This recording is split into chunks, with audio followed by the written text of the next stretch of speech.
Мотор болон салууны агаар шүүгчийг хэрхэн шалгадаг вэ? Энэ маш амархан.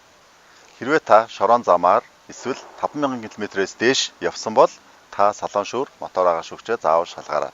Энэ тухай үйлдвэрлэгчийн гарын авалган дээр зааж өгсөн байдаг. Ингээд хамтдаа шалгацгаая.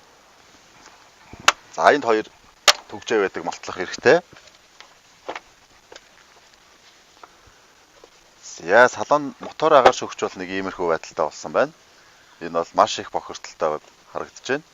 За ийм тохиолдолд бол та шууд солих шаардлагатай. За үүний тулд голын харьцаг онгойлгох хэрэгтэй. За энд нэг төгжөө байгаа.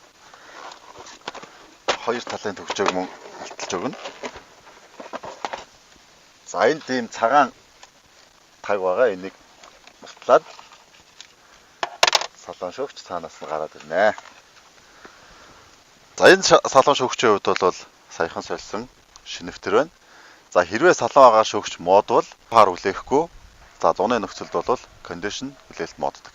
Иймийн тулд та заавал солиорой.